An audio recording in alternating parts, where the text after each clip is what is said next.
Here we go. Recording in three, two, and one. We are gonna geek the fuck out today. Welcome to episode 229 of Nerdery and Murdering. Big 229. I'm Zig with your nerdery. I'm Jeffrey with your Murdery. Welcome to another week of the highs and lows, the ups and downs, the good and the bad, and the nerd and the murd. For those of you listening this week, it is Happy New Year's Eve week. So happy New Year's Eve. As we record. For us, it's Halloween week. That's how far in advance we are. For us, it's Halloween week, and Chelsea and I are going to a party Friday night where in the neighborhood, and we're going to be giving out candy kids and whatnot. But it's a bunch of people we know, and Chelsea and I are going as a beer keg and a breathalyzer. My beer keg has a little pouch in it that I can fill with liquid, and it has a You can actually just spit I shit out can of just it. spit shit out of it. So we're looking forward to that. It'll be a lot of fun. But yeah, we're bringing back a former guest from our show. The person we're bringing back, for those of you who have purchased the book Prime Numbers or are familiar with it, this is the inspiration behind the character Khan in Prime Numbers. So welcome back, Keith. Hey, Keith, how's it going, guys? what's going Good, on? welcome. Thank you for joining us. Oh, well, I just happened to be wandering by. Well, we wanted to bring Keith back for a couple of episodes in particular. This is the first one of two. The next one will be a couple episodes away. But the two nerdery topics we're discussing are something that Keith and I played for years, and then something that Keith and I and Zig played for years along with other people. So we'll talk about that when we get into the nerdery side of the show, but that's why we brought him in. I had a few things that I was going to mention. First one, I know that Zig doesn't care, but I do have listeners out there who do enjoy the game of golf and follow along with me. I want to say that golf is a very weird game. I say that. My friend Billy, that I play golf with, he and I yesterday played 9 holes. Let me back up. When you play golf, you have a bag with about 13 to 14 clubs in it, from your driver all the way down to your putter. They each do something different. Yesterday, he and I played with a 7-iron, a wedge, and a putter, and that's it. Just to see it changes up the game a little bit, but why I say it's weird, we usually play with a full bag and get a certain score. We played with a 7-iron, a wedge, and a putter yesterday and got the same score. So it's a weird game. It's a very weird game. We had a lot of fun doing that. I want Well, to if you do it get the again. same score, why not just carry the three clubs and just do that? I think that Um, there's a commentary there about the marketing of golf equipment. yeah, I think so. I think so. I think so. I mean, it changes things up because, with a 7-iron, I can only hit it so far, but then I would get to these really weird ranges that I would normally have a pitching wedge or my gap wedge, and I had to hit my seven differently to make that shorter distance. So it was very interesting. It was a lot of fun. We played 9 holes that way. I think he went on to play the rest of the 18. I had to go. But anyway, that was so weird. A couple other things coming to Dallas Fort Worth, Zig, is you'll have to look it up. I wish I'd had the link. There is a D&D immersive experience Oh yeah, yeah. coming to DFW. Yeah, I've seen some of Nice. that stuff. It looked really cool. I'd like to see that. I love a good LARP. Yeah. There is a Return to Dark Tower expansion that is on Kickstarter right now that I think looks interesting, which is funny because Keith Zig and I all played the Return to Dark Tower and we only played the first set. I mean, we only got into like two of the different scenarios you can do. Oh God, that Um, was awesome. And and it it was was so great. close too, the whole time. Yeah, it was fun. It was a blast. Oh yeah, I'm I'd do it again in a heartbeat. Yeah, Hmm. me too. I'm seriously considering getting the expansion just to have all of it because it was so much fun and such a great um, throwback to the original, but it really changed up how the game is played and what you do. It was really, really cool. So, Yeah. It's like any um, game like that that's based on setup scenarios. If you like it enough that you play it often enough or enough times, you got to have expansions Oh because yeah. Yeah. yeah, no matter how much fun, it is, if you've only got eight different, scenarios to play and you play each of those eight scenarios a half a dozen times, Hmm. so it's not just a cash grab, it's a great Yeah. game. It deserves to be played a lot, and that just means you're going to need more content. Yeah. Yeah. The last thing I had to mention, I just finished the latest season, the re-release of King of the Hill, which was awesome. They did such a great job this season, but it'd be sad because as I was going through it, during that season, the character who voice or the actor who voices Dale Deal. Gribble died. Hmm. Oh no. And the very last episode, the actor who voiced John Redcorn died. Right. Man. So it has been greenlit for another season, so it is coming back. I don't know if they're going to try to AI the voices They've or if they're going to get new ones. they've got some of the same actors are able to do those voices. So they Oh, okay, yeah, okay. some of the It, other cast members are able to do those voices. So it's really funny. It takes place after Hank Hill and Peggy have retired, and Bobby is now, a young man in his 20s, and he owns he's co-owner partner in a restaurant. Robota Um, Shane. Robota Chan, Yeah. or Robota Chan, something like that. Which is what is it? It's a Korean barbecue Texan fusion. Yeah. It's all his sides are German dishes from the hill country. Yes, That's why the yes, Shane, like yes. Donka Shane. So it's I'd go there. Yeah, me I would too. too. Absolutely. I mean, the food that he describes on it, I'm like, wow, that sounds Good amazing. God. What But a it's good so Korean fun. barbecue and with some pickled red onions on the side. Jesus Christ, that sounds delicious. It's really very, very funny. They kept the overall atmosphere of King of the Hill very, very well. And just Peggy and Hank in retirement is quite funny. If you have not watched it and you like the original King of the Hill, highly recommend going back. For us, especially Zig and I, for sure, we've talked about this in the past. I really like King of the Hill because all the characters in King of the Hill, I have relatives that are in that Yeah, show. my entire Um, family sounds like the King of the Hill. My dad is Boomhauer. My uncle is Dale. It's just Yeah, I think that it's a really a shared experience, probably not just from Texas, but from, areas all around this region of the country where if you grew up, you spent your whole life in Texas and you come from a family that's at least, one generation of Texans back. Yeah, you know every single character in King of the Hill. yeah, yeah, all of them. yeah, and it's hysterical. Mike Judge did such a good job with this show, and I was so happy with the re-release. And like I said, it has been greenlit for another season. I think if they keep on this, they'll probably keep going with this. I mean, shoot, King of the Hill could go on for so long. I mean, what the Simpsons are now I think in season 30, Mhm. 36, I believe. 36. My God, just unbelievable, Yeah, unbelievable. crazy. Bananas. All right, Zig, you got anything for us? You ready to kick it over to the nerdery side of the house? I'm ready to get on the nerdy side of the house. Now, I have Go a few for it. pages of notes for, times and dates and stuff, but when we get in the meat of this, thankfully we have Keith, because he used to run these when he was in high school and college. So, Oh, was I supposed to Wait, prepare for this? wait. You need to back up. It's not just him. We got into this very similar times. He was into it slightly before me. There's not a run it. You play it. it's Starfleet battles. That's what Yes, we're talking about today. yes. That's why we had to have you on. You know more about this than either one. He knows more than I do. You know more than he does. So, I'm going to Well, disagree with that.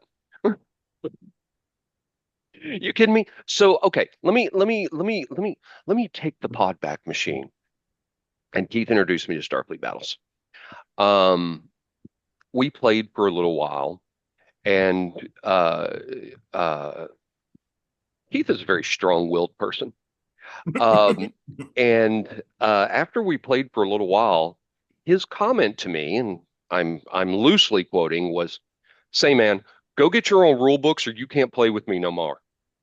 So I had to start gathering the rule books, and the initial set of three that you have, the rule book was probably at least this thick. Those of you who can see on camera, it's a few inches thick.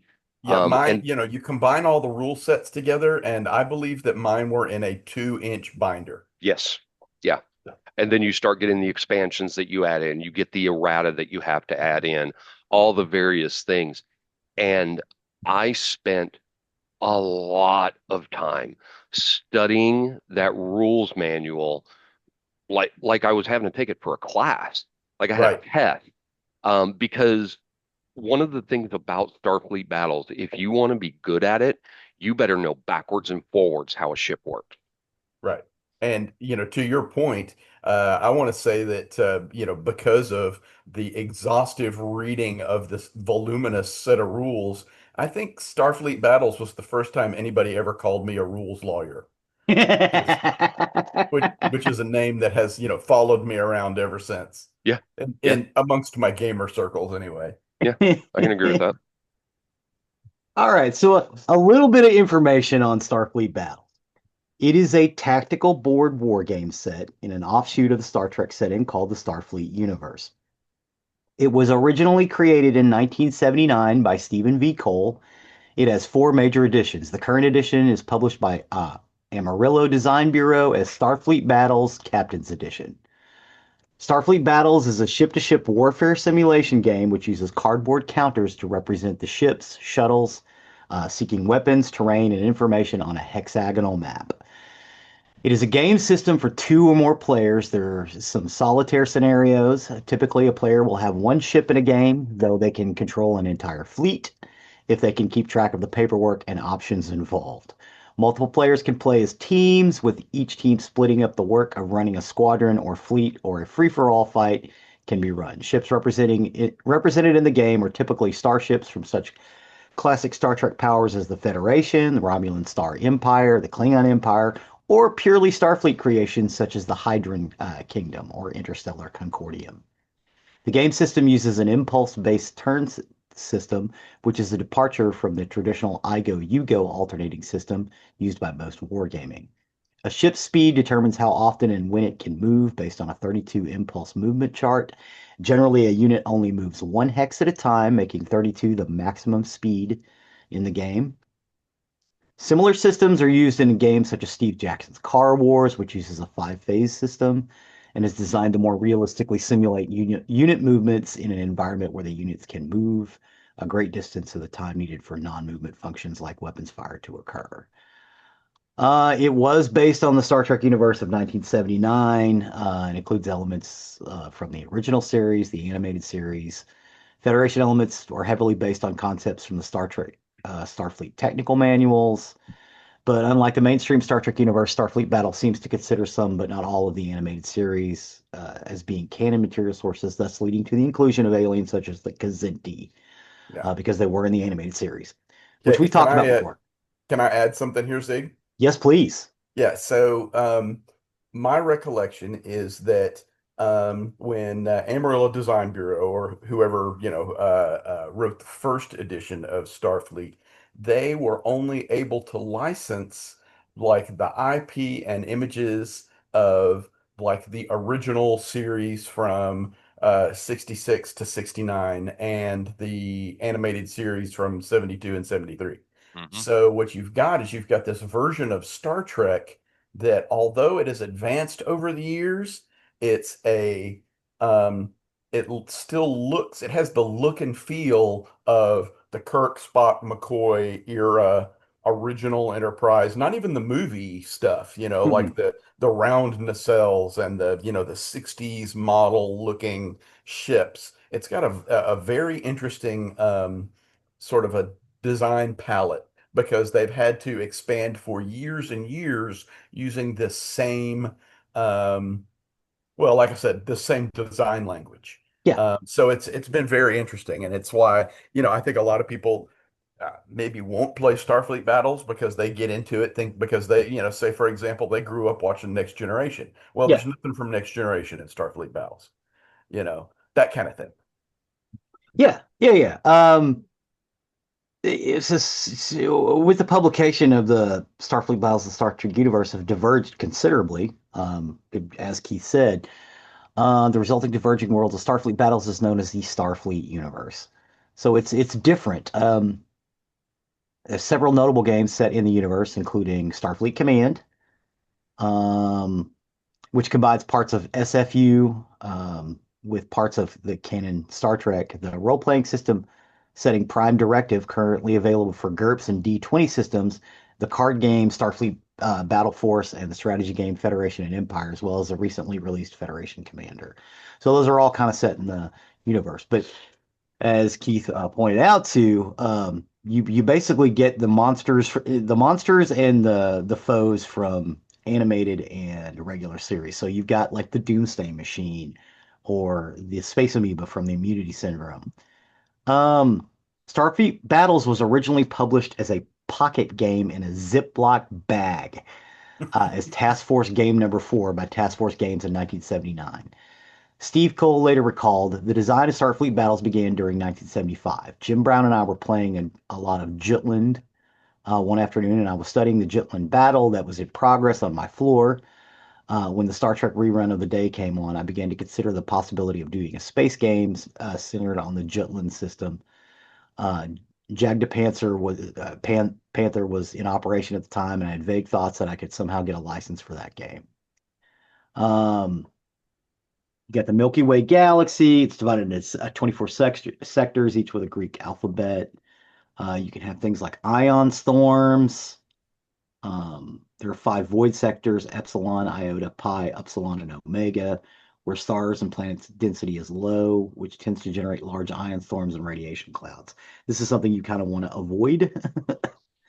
um, or not. It might be part of your strategy to get into it. That's why we have these guys here, because I'd like to talk get into that a little bit. So in the original game, they didn't have a whole lot of that. You could have asteroids, you could have planet.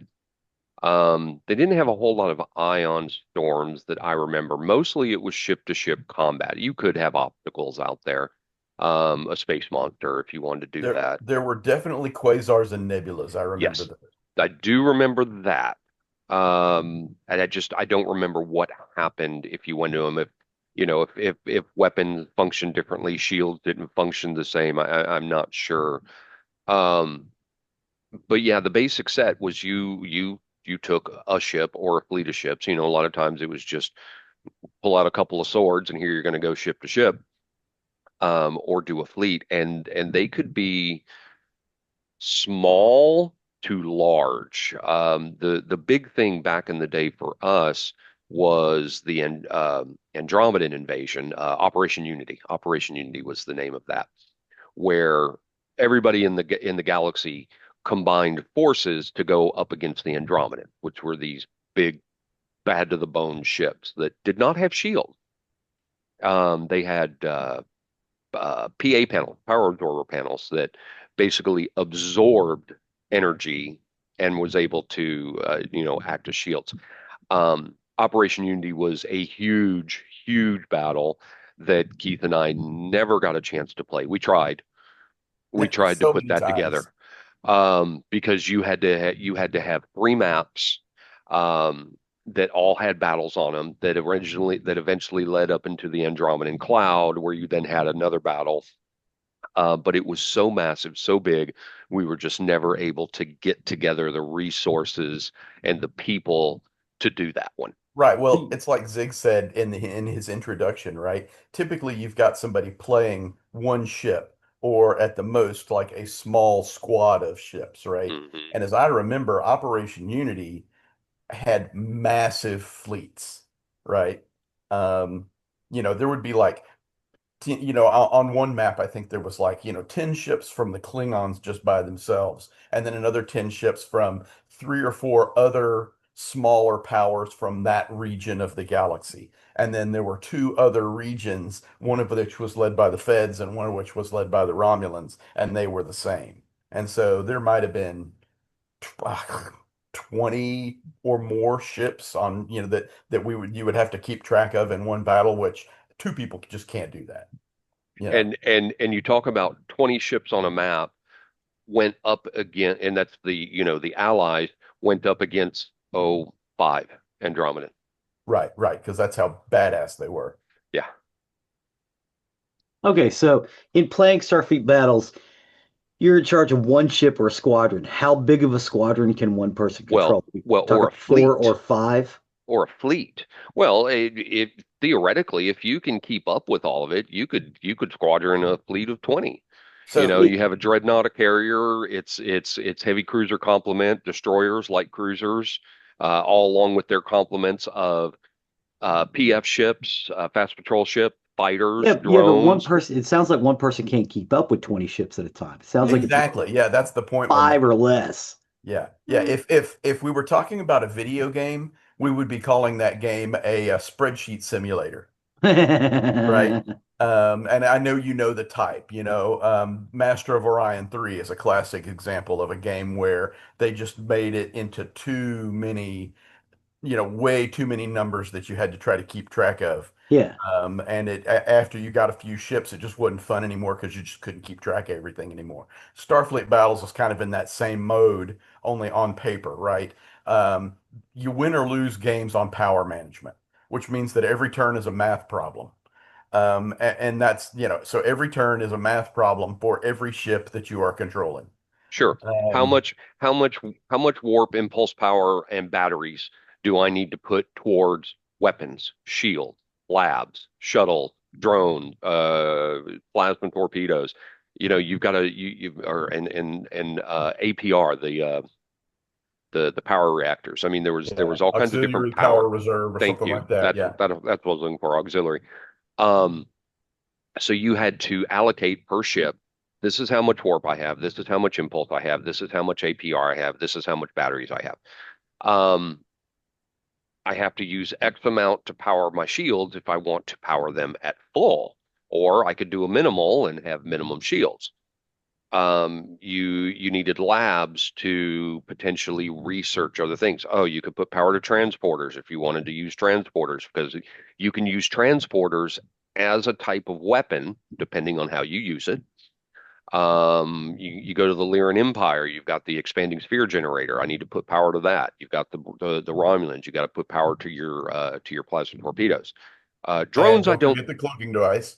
Cloaking device if you're going to use the Romulans. I don't think drones took power. I think those just launched. Yeah, I think they were freebies. I think that was the primary attraction of drones, which are missiles, just to be Hmm. clear. We're talking Hmm. about missiles in space.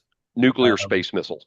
yeah, You have shuttles that you could power for various things to do various things. You could make it to be a minesweeper. You could make it to be a suicide shuttle. You could make it to be a nasty little thing where you took a shuttle, you loaded it full of drones, you kicked the shuttle out into space, and somewhere out in the distance it exploded, and all these drones come out.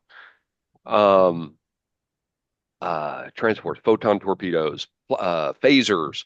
Um, Trying to think of all the different things. Oh, you had to put power to the bridge. The yeah. bridge had to have power Good that you If God. had to if you've allocate to. taken if you've sustained damage and you're going to try to do repair in combat, you have to allocate power to repair crews. Power from warp to movement.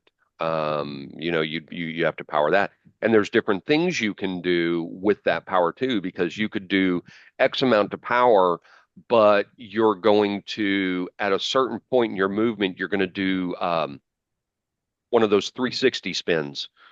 Um, what was that Oh called? God, what did they call that? Because there was a But term for that. You could put power towards being able to go out to a certain point and spin your ship 180 degrees so a different set of weapons is bearing.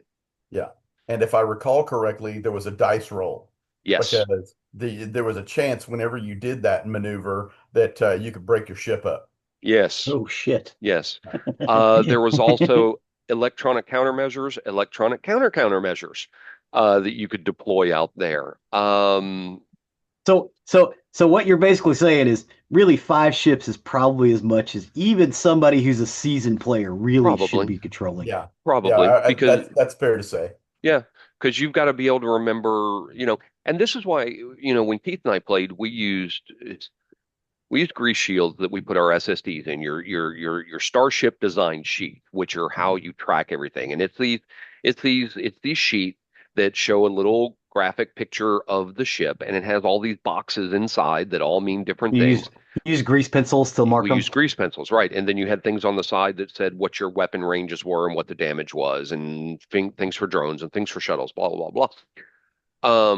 So we use grease shields, and what Keith and I used to do, we used to wait till Kinko's Copies did their penny a copy sale and take all the SSD books up there and just crank out Yeah. hundreds of copies. So we had all the copies of these SSDs. Yeah. What's Um, interesting about that is that I realize the older I get, the more thoughtful this was that I mean, somewhere prominently on the book, it might have been the back cover. It said something like duplication from this book is allowed for personal use only. yep. And I want to say that we got called out on that. One time when we were making 100 copies at Kinko's, somebody came out of the back and said, are you guys supposed to be doing that? And we were Yeah. like, look right Yep. here. Right on the back. Right on the back. Kinko's. But that's exactly why we use grease shield, because as you took damage or as you did certain things, you would have to mark boxes off on the sheet. And so you'd want to use the grease shield so you could use that SSD again in the future. Um, because yeah, your shields all had boxes, and as you took damage, you started marking off boxes on the shields. And when the shield was wiped out, you now had an open shield area that weapons go right through, direct damage into the ship. And Yeah. what Hey, damage is specific. just wanted to circle back one more thing about the SSDs, Zig. We, you're talking about a huge number and a huge variety of ships in this game. I want to say that at some point there were probably something like 6 different books of SSDs, the little ship diagrams, and each one of those books probably had, what would you guess, Jeff, 40 or 50 pages in it? Easily, Um, easily. and Nice. so you're talking about, I would guess, we're talking about 300 different ship diagrams. And if you were, an uber nerds like us that were like, oh, let's just, come up with a battle and let's figure out something weird to do. And so let's find, 3, little Lyran ships to send up against one Klingon battle cruiser. Well, you had to have those copies around. So I had this big file box with, I think, at least one copy of everything from all of those Hmm. books. Right. And Nice. ships that you might want several of in a single combat, I might have had 4 or 5 copies of all of those, you And know. Keith So brings up a fair point too. So this type of gameplay went forward into later things such as Marvel HeroClix, DC HeroClix, the same thing where you all agreed to a specific point value because all the ships had was called a BPV, basic point value. And so let's say that Keith grabbed a Klingon B10, which was this big old huge dreadnought, which had fighters and everything like that. It was a big carrier dreadnought. It was like 310 BPV, if I remember right. And so yeah, So you then would I'm come up with 310 worth of Fed ships or whatever it is you're Fed playing. ships. right. Right. Exactly. Exactly. Um, and then, as you go into other races, the funny thing was it was really cool that the game did this. So let's say for example, let's say that a Federation heavy cruiser was worth 200 BPV, and I think that's too high. But go over to the Lyrans, and their heavy cruiser was 250. Well, the reason for the difference, as far as the game mechanics went, is the Federation and the Klingons were first in the universe for development. They were always developing ships, and all the other races would have spies that saw what they did, so they made better ships. They just had fewer of them because the Klingons and the Feds just crank ships out. Well, yeah, they would crank them out all along, and they were basically like, "Oh, hey, oh, hey, that's a great design. We can improve upon that and build it ourselves. Yes, Nice. What was the yes, little race that only had one little hex on the galactic map? And there were two of them. well, I'm thinking of the one that all their ships like were junked ships from other races. Oh, the Orions. The Orions were junk. Oh, well, hold on. Let me back up. I The think they Was it might have Orions, just called it the Kalians? because Win. it was the Win. The Win had junk ships. So let me touch on both. The Orion had classes from all over because the Orion stole ships Right. and they would refit them. The Win from the Win star cluster had these little junk ships that they cobbled together from ships that wandered into their star cluster because their star cluster was one of those that had a big radiation zone or something like Exactly. It that. was like in a nebula or behind some giant radiation cloud or Yeah. something. And so the wind ships were typically weaker. You couldn't take a wind ship out into normal space and have them match up to others. But inside the star cluster, the winds were powerful Yeah. in these junk ships. That's right. That's right. They had a special rule set where it's like anybody who came into their little zone spent like 5 turns, without shields, without power, or, without weapons, something like that. And so a tiny little frigate-sized windshiп could take down a cruiser under those specific conditions. But yeah, Hmm. if they tried to go out in the into regular space, they'd be toast. They'd Yeah. get smacked. Yeah.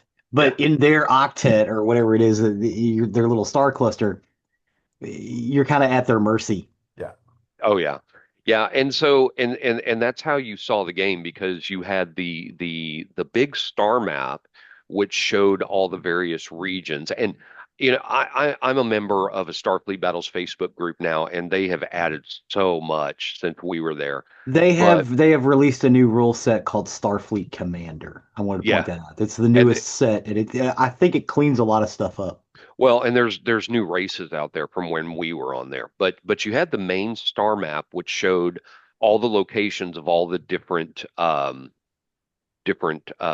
races.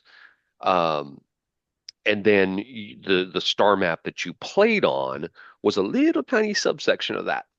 So the Wind star cluster on the galactic map was just one hex, one little hex, whereas one hex on really probably spanned maps and maps and maps. So there was a big top-down view, and then a zoomed-in view is where you actually fought the Hmm. battle. Yeah, Okay, you didn't play on the star map. That was just a visual to show you where everything was because there we go. you had the Federation sitting in the middle, and then you had the Klingons over here to the left, the Romulans over here to the right. Then beyond the Klingons, you had the Kzinti, the Lyrans, and the Hydrans. Where over on the Romulan side, you had the Gorn, the Tholians, and the ISC at the bottom. The Wynn were up here between the Lyrans and the Kzinti, and the Orions were down below the Federation and the ISC. And then you had the Andromedans out there. And I feel like I'm forgetting a race. Hydrans, Gorn, Romulans, Klingons, Kzinti, Lyran, Wynn, ISC. I don't know. I don't know. I forgot what. Um, but yeah, I mean, it was so cool. You could develop your own strategies by knowing the rules, by knowing how a ship operated. You could learn to do different things. And I was talking to Keith earlier this week. One of the things that, and it was a rule that was put out in errata because somebody developed it, was called the Kaufman retrograde. And the Kaufman retrograde was basically a Federation starship would start going backwards and staying out of primary phaser range for most ships and just launch photon torpedoes because photon torpedoes had a huge range, and would just basically stay out of range of other weapons and just fire photon torpedoes at the other ship until the other ship was gone. So that was the Kaufman retrograde. I had Banshee Ball with the Lyrans, where at one point it was illegal and then they legalized it, but you had the Lyrans that had the expanding sphere generator that were basically these bubbles of energy that they put around the ship that could absorb damage or make damage. And depending on what went through. Direct fire weapons went directly through, but anything that was solid, like a drone, a shuttle, would be damaged by the expanded sphere generator. But anyway, you take two Lyran ships and take one of it and put full power to tractor beams, tractor a ship, and ram it into another ESG. Switch off the ESG on this one, switch on the tractor, switch on the ESG over here, and ram the ship again over this side, called Banshee Ball. So the new commander rules, the Starfleet Battles game system rests on several fundamental ideas out of which the rest of the system grows. Part of the perceived difficulty of the game is that all of these are more complicated to explain than to actually use. So a lot of the ideas and systems that kind of made them a little easier to use. You could still do the Banshee Ball. You could still do the other things, but some of the some of the keeping track of your energy has been downgraded in these new systems. So it's Interesting.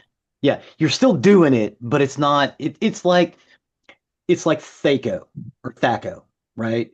Like before THACO, it was hard to you had to do math to calculate your armor class and whether or not something hit you.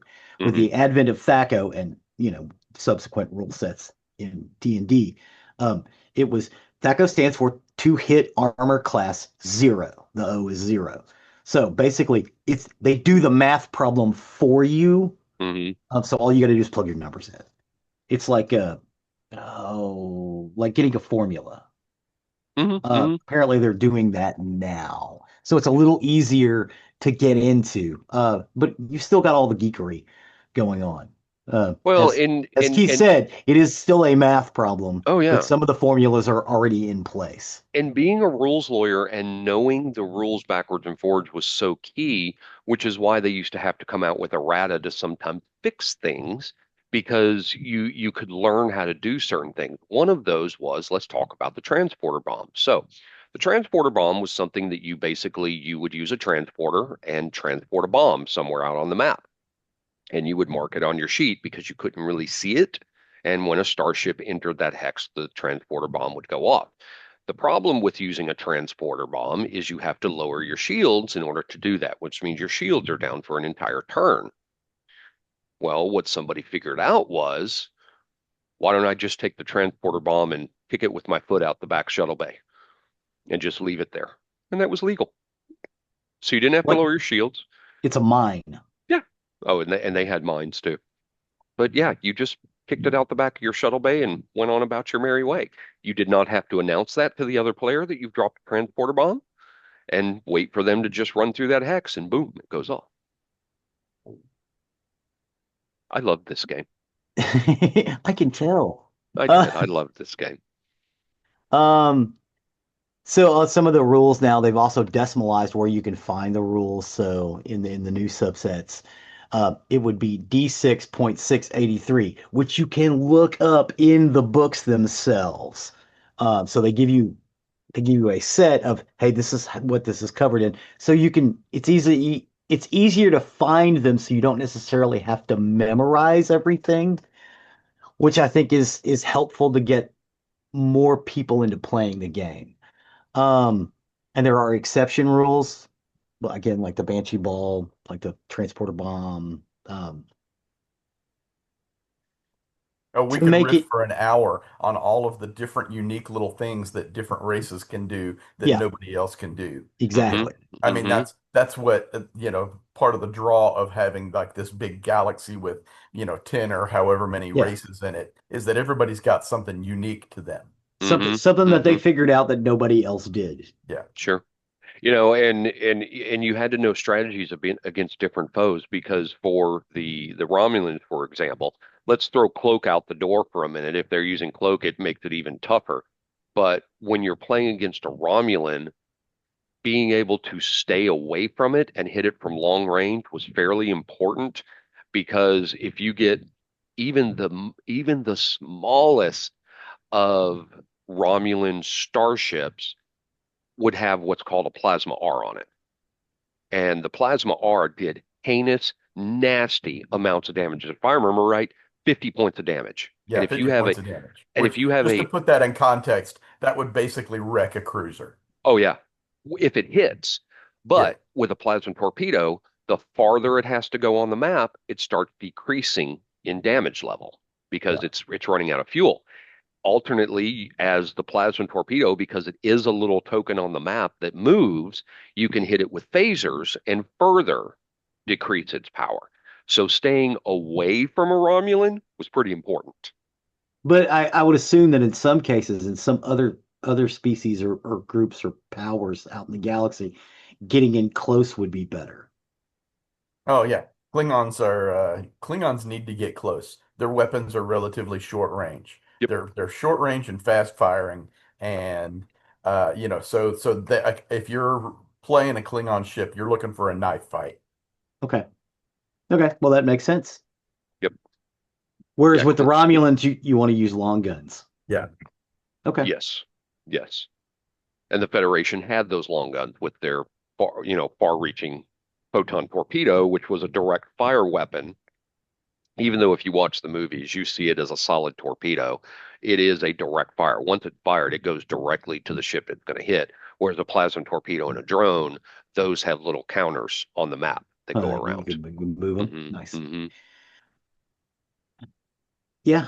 They said for most casual, there are different formats for the game. Most casual and most usual way the game is played among individual gamers, not involved in regular group play, is what is called a pickup game. Each starship class unit in Starfleet battles has what's called a basic point value. So you just, hey, let's play a 200 point game this weekend, and you guys would go and play it. Hence what I was talking about, the BPVs. Yes. Yeah. Um, there are scenarios that you guys can run. I'm assuming you guys did some scenarios back in the day. Operation Oh yeah. Unity was a scenario, for Yeah. example. You would have things like you could have rescue scenarios where you had to go out and you had to rescue a ship that was under attack, or the space monsters. There were scenarios with that. There were very particular battles that you would have scenarios against, or you would just do here's a map. I'm taking these two ships. You're taking these two ships. Let's fight. It's a pickup game, yeah. Yeah. They've also said there's just a thing called a campaign game. Did you guys ever do any campaign models? Operation Unity would be Yeah, campaign. yeah. What Jeff was referring to with Operation Unity, that wasn't actually a scenario. That was a campaign, which is a Uh-huh. whole string of scenarios run together. And you just Yeah, couldn't get enough people to do it. no, because Yeah, it was just there's too so many big. ships. So again, you had the Andromedan Cloud, and you had these three legs that came off the Andromedan Cloud. And if I recall right, you had five individual scenarios on each leg before you ever got to the Andromedan Cloud. I want to Good say it God. was only three, but yeah, Was it it's something three? like that. Yeah, And you had to hit each leg depending on where you were coming from. yeah, Oh, good God. Yeah, so that's years of playing. could be. Yeah, Okay. Well, we tried to do it. We Certainly tried to do it months. over a day. Um,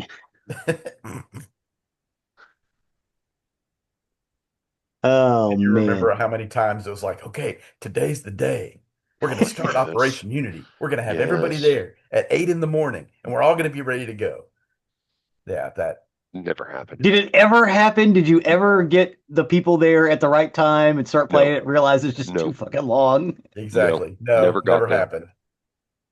I think the closest we ever got was we got like the first scenario on the first leg of the journey to Andromeda. So, number one of 10, say. Hmm. Uh-huh. I think we actually got that all laid out on the map and whatever, and that was as far as we ever got. Oh Hmm. no. Hmm. Oh no. You didn't even get to play the first scenario. Yeah. No, Ah, that's depressing. Sorry, guys. no, we had a lot of fun with this game. I mean, Yeah. I took the rule book to school with me. It was in my backpack, and when I wasn't having to work on stuff for school, or sometimes even when I did, Hmm. I'd crack open my rule book and get called a nerd. Uh, Hmm. I didn't Well, that Nerd! was that Fuck was the you. beauty of having the rule book collated in a binder, Yeah. was it just looked like some other schoolwork. Yeah. Hey, I'm doing my homework. You're doing Starfleet battles. Well, and the thing about it is I realize that nerdery and geekery is far more prevalent in society, but you got to remember when you guys were playing this, you guys both went to Southwest High School. What do you guys have, 1,000 kids in Southwest? My graduating class had 510 in it, so about Yeah, two, I think probably yeah, about four 2,000. years of about roughly 500 a year, So so 2,000. 2,000 kids. Yeah, Yeah. Yeah. Out of those 2,000 kids, there were what, maybe a dozen of you that were playing, maybe, No, yeah, no, maybe. not even or a who knew dozen. about it. That's the thing. Starfleet Battles is one of those things that very few people even knew about. Right. Right. It was like the underground of the underground. Yeah. It's like And you had to go to the game store and put up a note on the bulletin board at the game store saying, I'm looking for Starfleet Battles players, because that's yeah, the only way you were ever going to find somebody, you know. yeah. So I mean, and now it's one of those things where there are more and more people getting into things like this. Again, I don't want to say simplifying the rules, but making them a little more cogent and a little easier to follow seems to be kind of opening the door for more people to play this, which is, that's one of the reasons why we do this show. It's like, dude, if you guys aren't playing this, you should really check it out. This is Yeah. a lot of fun. By the way, I finally found it. The Operation Unity had three legs, and each leg composed of four scenarios Ah, got it. before you got to the cloud. Good So we were God. both close. Yeah, you're both on office. So 12, and then you had to find out. So 13 individual battles. Yeah. Yeah, of Uh, which the last one was you're facing like this Andromedan star base with whatever the combined fleets of whatever's left of all three of the lanes oh my fighting God. this. Yeah. Jesus Christ. Uh-huh. Uh-huh. Yeah, that's weeks and weeks and weeks of play, it Yeah. seems like. Could be. It could be. Yeah. Yeah, every about you get a Saturday afternoon is a battle. That's 12 right there. Then 13 is probably like a 2-day event. Yeah, that Yeah. sounds awesome. But I mean, just think of it in context of like a D&D campaign, right? Where you might have the same group of players getting together every Sunday night, just to Hmm. pick a night at random, and you're playing the same campaign for like a year and a half, 2 years, Hmm. maybe, Yeah, you know? same thing. Yeah. So, yeah, we've done that. Yeah, Mm-hmm. yeah, same thing. So yeah, kids, if you're listening, definitely check out some Starfleet battles. This might be up your alley. Uh, this is these guys have been nerding out about this for years and years and years. I'm only tangentially aware of it because I've thumbed through their rule books over the years. But I was like, we need to talk about this. And kicked the episode out long enough so we could get Keith on here because you two really need to talk about this. Mm-hmm. Yeah, because we played it And for for a a long long. time, I'm just sitting there going, Oh yeah, yeah. Talk about the Banshee Ball. Well, and the Facebook group, if you're interested in kind of seeing a little bit more, is actually just called Starfleet Battles. That's three words, Starfleet Battles. And I've really loved watching this little Facebook group because they're all using little 3D counters now instead of the little flat flat Cardboard cardboard, chiclets. yeah, cardboard Cardboard chiclets chiclets. that you had so many of. And they've been a lot of fun. And it's funny because I've seen a lot of these where they're having these tournaments, and I look at the pictures of these tournaments, I'm like, these guys are all my age. Because they've been playing them for so long. It's a super, super fun game. It is a very high strategy game. Um, so, it's good to be able to develop strategy. You have to know how the ship works. You have to know how it operates. And you Can I just you yeah, can I interrupt you there? yep, I would say that on Starfleet for the individual ship battles, Matt, it's not strategy as much as it's tactical. yes, It's a very tactical game. absolutely. Um, and but you can get the elements of strategy when you pull away from the individual ship battles, either because you're playing something like Federation and Empire, which is the strategic version of this universe, um, where basically the individual battles are just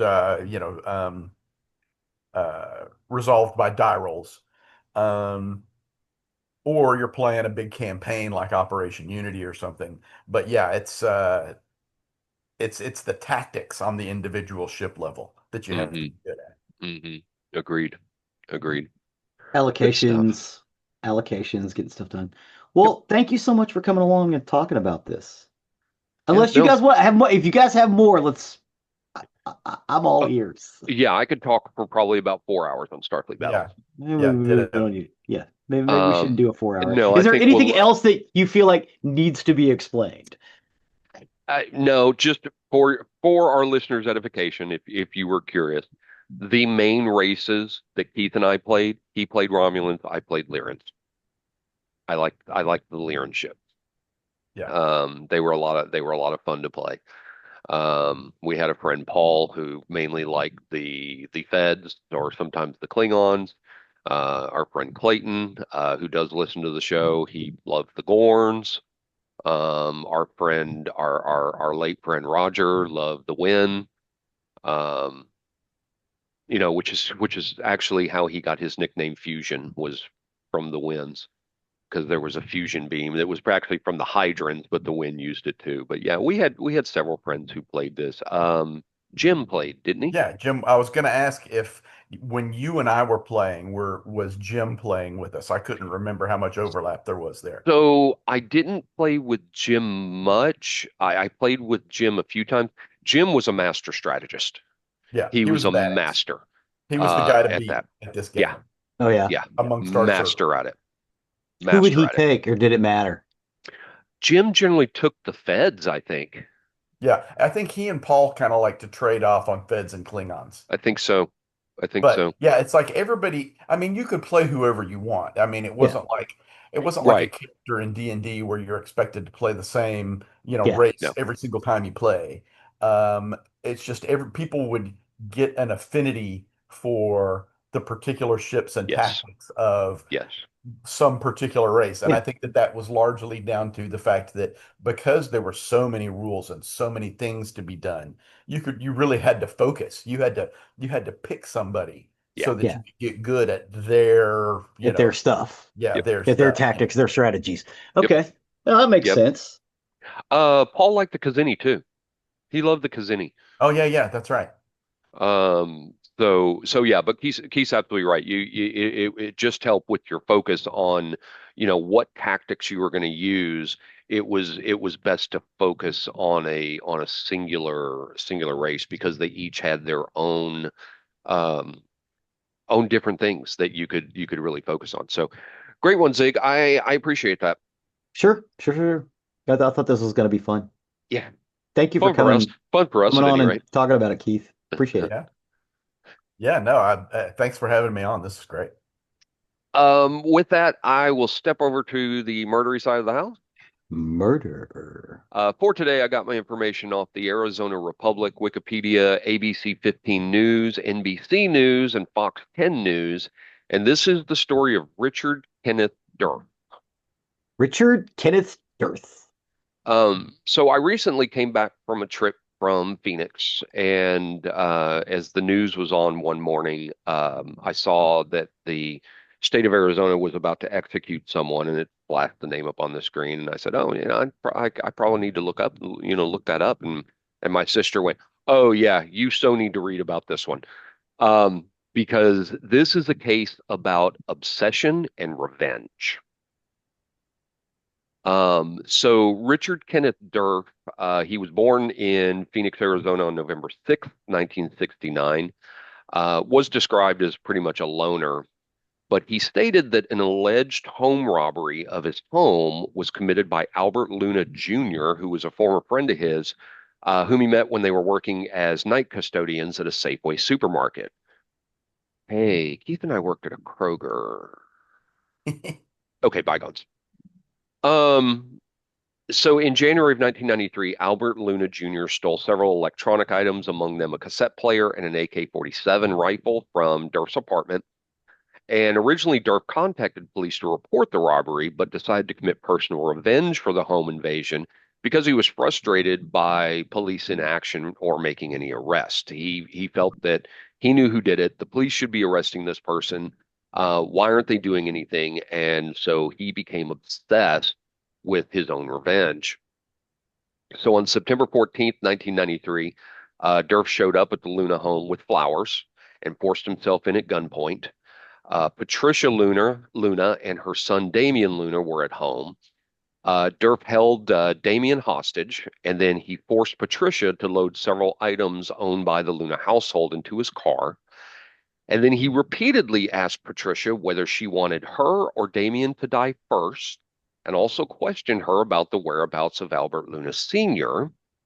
He then secured Mrs. Luna and her son by tying their arms and legs and gagging them.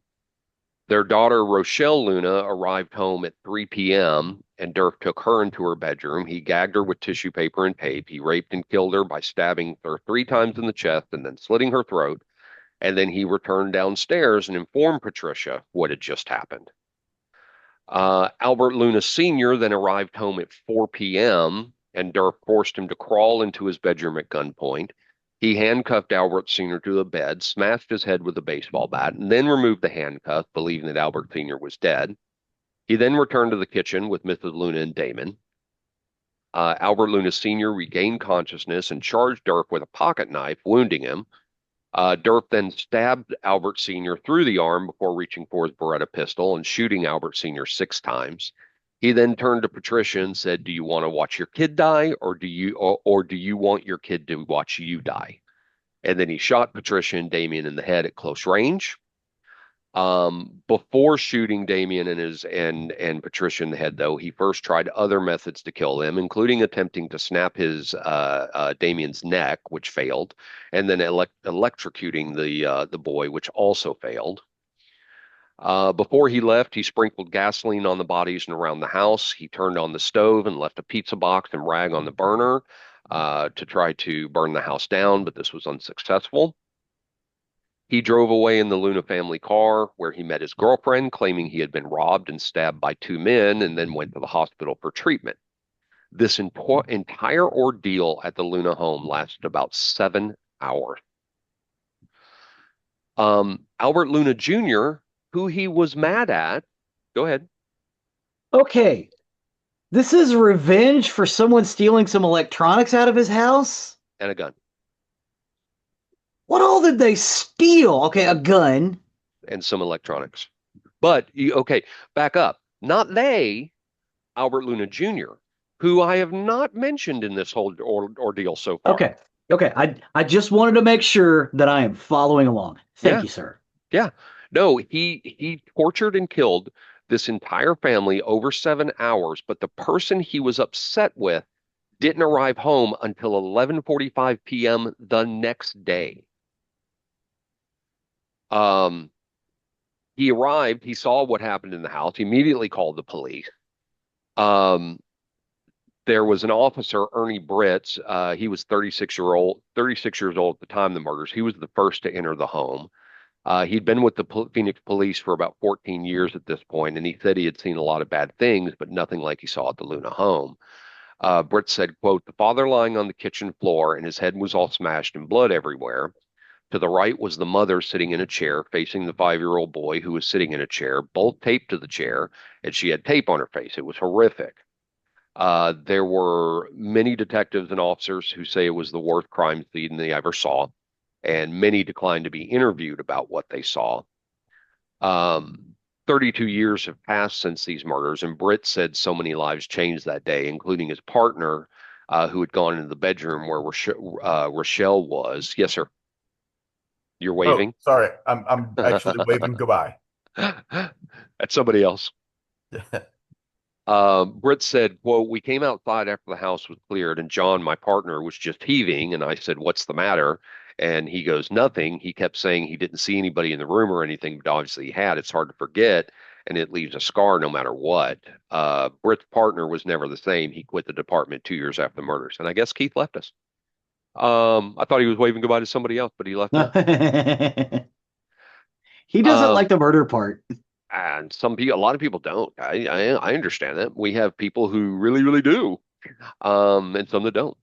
Djerf did confess that the Luna family murders to the Luna family murders in detail to his girlfriend on September 15th, citing that it was really awesome and you should have been there. In the following days, Djerf bragged about the murders to multiple other friends, including leading to a police report and subsequent arrest on September 18th, at which point Phoenix police executed search warrants on his apartment, car, and motel room, finding multiple items stolen from the Luna household along with the murder weapons. On October 29th, 1993, while being held without bond and confinement, Djerf tried to commit suicide by slashing his wrist with a shank forged from electronic parts of a Halloween card he received. He did admit to the crimes and pled guilty to 4 charges of first-degree murder at trial on August 16th, 1995, and as part of a plea agreement in exchange for a dismissal of all other charges. He later stated he hoped his plea deal would make him less likely to be sentenced to death, despite acting Judge Michael Ryan warning him that the death penalty would still been a likely possibility. There were 4 death sentence rulings on May 22nd, 1996. Djerf scoffed at the multiple death sentence, saying they can only kill me once. The judge who sentenced Djerf to death in 96 said that Djerf had relished that time he spent killing the Luna family to get revenge against his friend for burglarizing his apartment. The Arizona Supreme Court would reject Djerf's appeal, and the U.S. Supreme Court refused to hear it. So the Arizona Supreme Court issued a warrant of execution in February of 2002. The U.S. District Court issued a stay 1 month later. And the reason for this stay, Arizona went through a very long time of a very long period where executions were on hold because there was a lot of protesting going on about lethal injection for Arizona, saying they weren't doing it properly and it was inhumane. Djerf did continue his appeal to the federal courts. Under Ring versus Arizona, the Supreme Court ruled that only a jury and not a judge could hand a death sentence. And so that put Djerf's case on permanent hold until the Supreme Court clarified its ruling in Shiro versus Summerlin.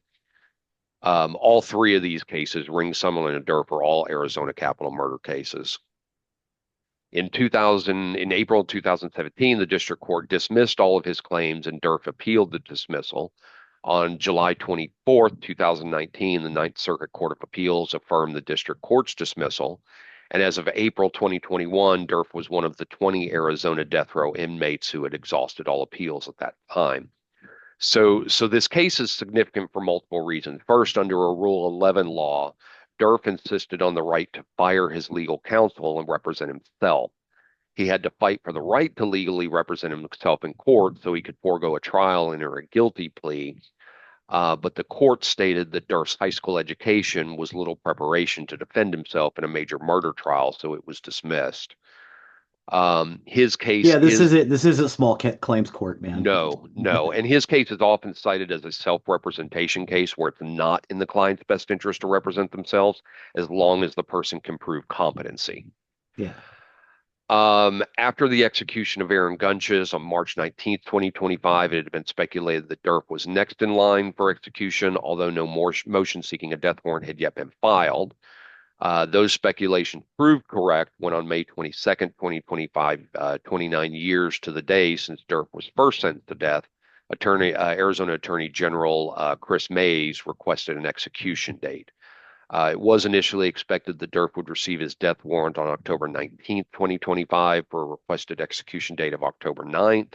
However, on October 19th, the Arizona Supreme Court granted the warrant, scheduling Djerf to be executed by lethal injection on October 17th, 2025.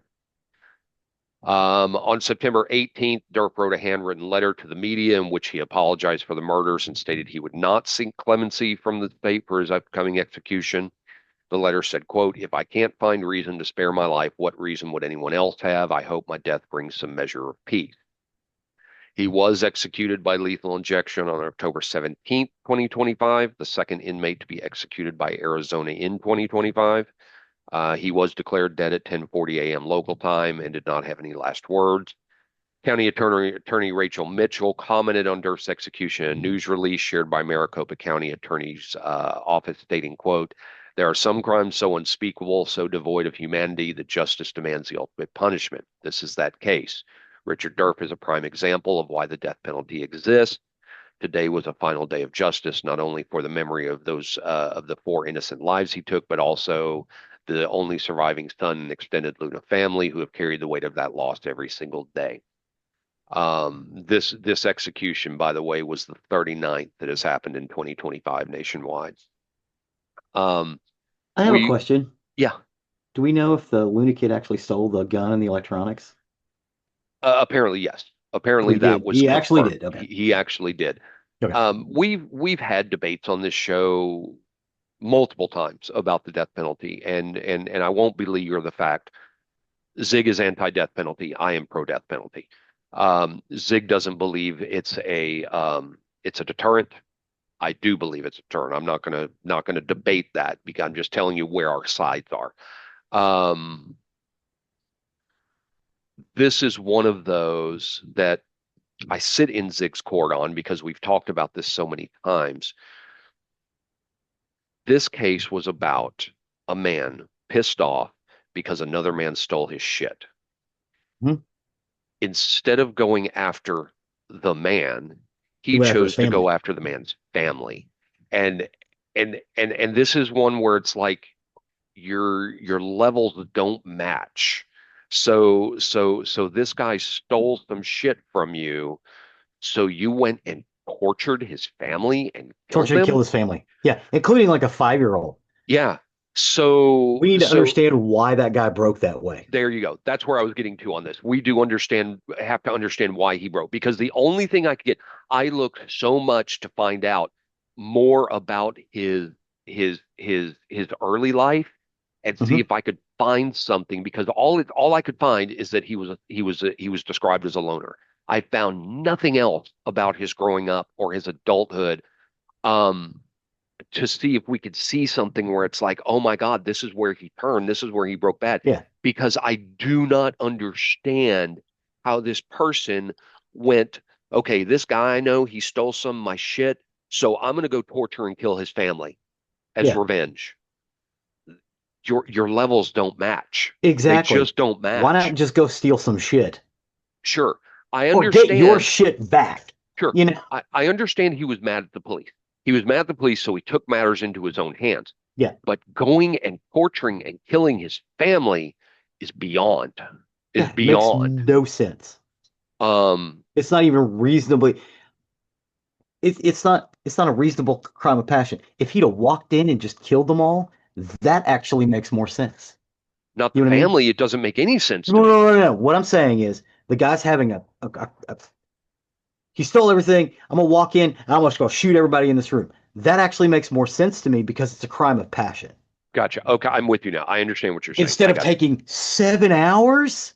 I got you. Oh, yeah, What? exactly. Exactly. What? That's not Um, a crime of passion. if he had decided he was so pissed off at this guy that he wants to get revenge on this guy and kill Albert Luna Jr., It not that makes it's not sense. not that it's right, No, but but it that makes at least sense. makes sense. Yeah. I do not advocate murder, but yes, that makes some sense. This guy stole my shit. I'm gonna go kill him. Okay, you're gonna go to jail. It's Yeah, stupid. yeah, You shouldn't be killing people but it makes sense. versus torturing an entire family because this guy stole some of my shit. Yeah. And we Um, confirmed the guy actually did steal the shit. yeah, yeah, it was confirmed he did steal the stuff, and just the police had made the arrest. Hmm. And I don't know if it's just the police. Granted, he said Albert Luna Jr. did it, but maybe they hadn't had the evidence yet to Yeah, convict this they guy got to or prove arrest that him. shit. They do have to prove it. They have to get warrants. They have to have evidence. Did they come check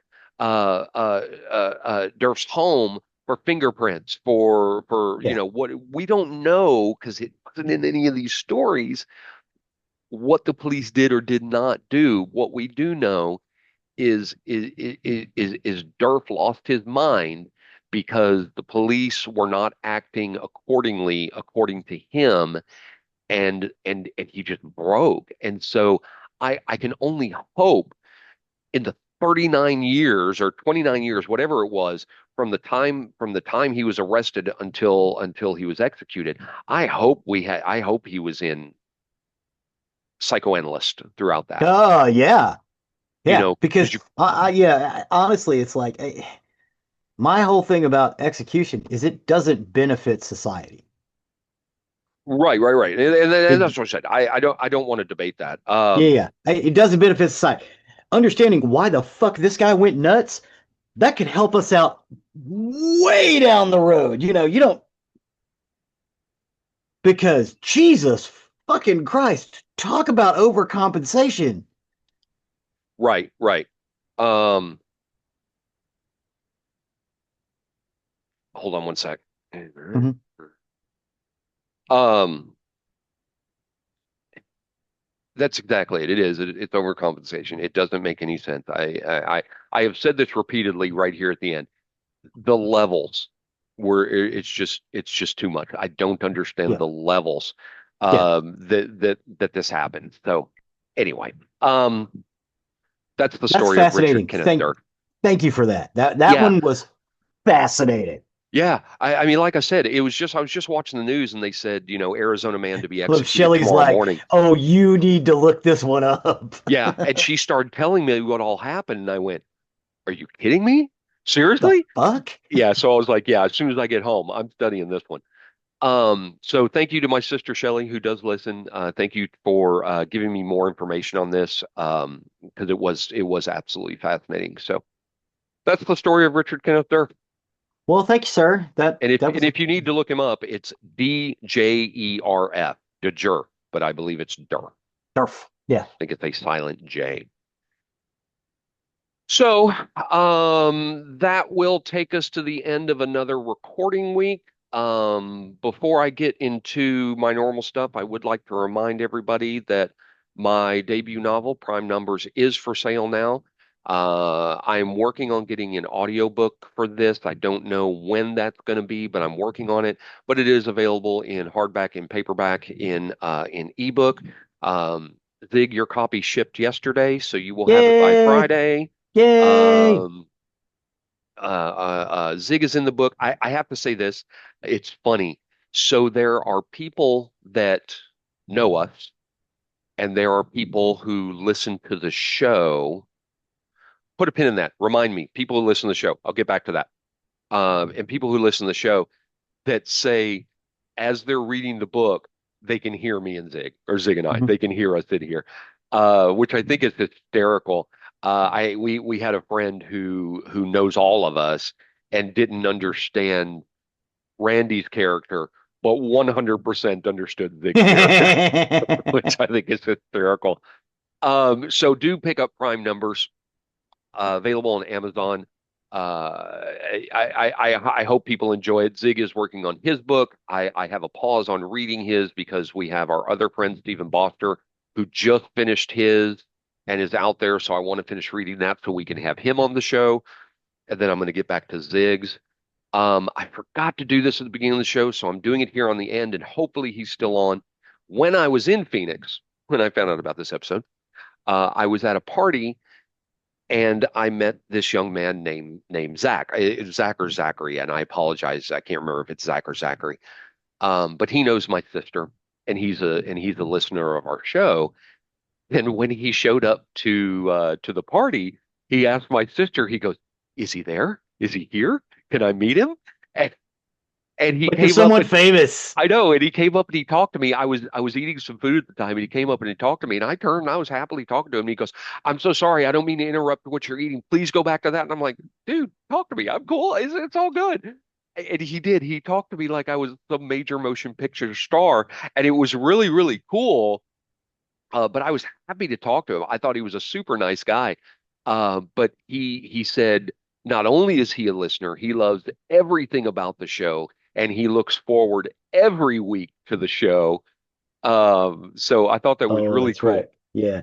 Zach, thank you very much for Yes, listening. that's the one I texted you about when I was in Phoenix. I said, Oh, please remember this. I need to do this. yes. Let's give a shout out for Zach. Yes, wanted to give a shout out for Zach. He's a very dedicated listener to the show.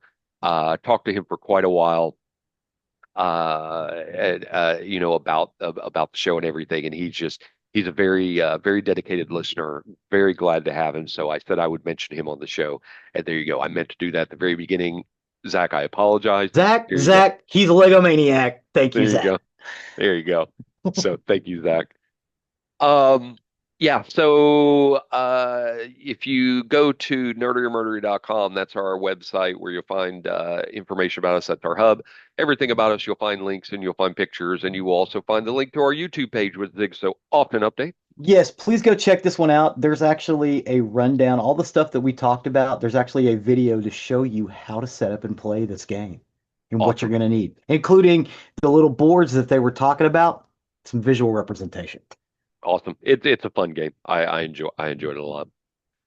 You can also find the link to our merchandise page. Oh, thank you for all your work on that, Zig, by the way. Oh, thank you. You can also find the link to our merchandise page, or if you wish to show off your nerdery and murdery fandom, please do consider purchasing something from there. You'll also find the link to our Patreon account. So if you wish to become a patron and help with the costs that are associated with that show, both our patrons and our purchasers of merchandise help keeping us on the air. We have costs for our uploads, for our website, for our storage, and everything that goes into this. We do appreciate each and every one of you. Please and thank you. Please and thank you. Something you can do for free, though, is anywhere you can leave a 5-star review, please do. If you like our show, you can leave a 5-star review on Amazon, on Apple, on Spotify, on YouTube. So many places that you can leave a 5-star review, and we are on all over the place. Please do consider doing that completely free, costs you nothing, and really helps us and helps others find our content that may be looking for the information we discuss. Please and thank you. Please and thank you. Please I and thought I thank you. said please and thank you. I'm sorry. You said it in your head. Oh, Um, that's what it was. I did want to state, by the way, just for anybody who's ever curious, all this stuff I say at the end is in my head. I have it memorized. I am not reading off anything. No, no, That's no, why no. I We just, sometimes yeah. stumble over this because sometimes I just stumble through the It's like words the in my head. stabs. The stabs are all fucking just organic. Yeah, And we yeah, recorded them one time, and we used like 4 or 5 of them. It's like we need to start making new of these. So most of the time, they're just you got to stab. I'm like, oh yeah, abs there's something I wanted to say.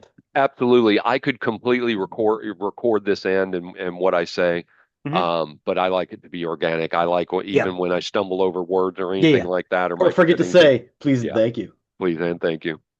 Last but certainly not least, I would like to give a shout out to our friend Chuck. Chuck, you can go to sleep now. Good night, Chuck. Good night, Chuck. With that, I have been Zig with your nerdery. and I'm Jeffrey with your murdery. Cue the music.